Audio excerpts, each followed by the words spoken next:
Kami masyarakat Pandansari, Kecamatan Gunung Meriah, Kabupaten Singkil, siap memenangkan pasangan Dul Mursyid dan Al Hidayat. Duha! Menang! Duha! Menang! Duha!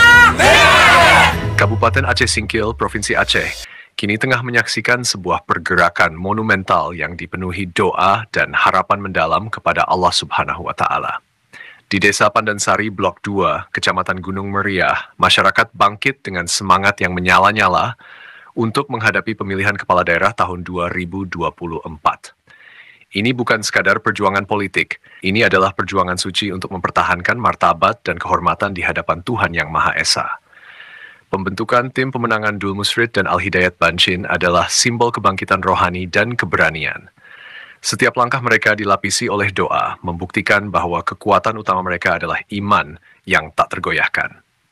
Seluruh jajaran relawan dari tim ini bergerak dengan penuh kerendahan hati, saling mengingatkan satu sama lain bahwa hanya Tuhan, Raja di dunia dan akhirat yang kuat, besar, dan perkasa.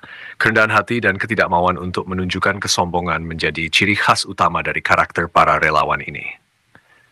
Frida Siska Sihombing, Ketua Tim Pemenangan Dul Mursyid dan Al Hidayat Bancin, memimpin dengan tekad bulat dan semangat heroik. Dalam perjuangan ini, ia menanamkan keyakinan bahwa kemenangan sejati hanya datang melalui usaha gigih dan doa tulus. Ia menggerakkan timnya dengan semangat yang membakar, menegaskan bahwa mereka berjuang bukan hanya untuk kemenangan semata, tetapi untuk meraih keridhaan Allah Subhanahu wa Ta'ala. Tanggal 27 November tahun 2024 akan menjadi hari yang dipenuhi makna dan semangat bagi masyarakat Aceh Singkil. Dengan keberanian yang membara dan keyakinan penuh, mereka akan menuju kotak suara membawa doa dan harapan yang telah dipanjatkan kepada Allah Subhanahu wa Ta'ala. Tidak ada kekuatan di dunia ini yang dapat menghentikan tekad mereka karena iman kepada Tuhan Yang Maha Esa adalah pilar utama dari perjuangan ini. Dari Kabupaten Aceh Singkil, Provinsi Aceh, untuk Media Singkil Video, Muhammad Studi melaporkan.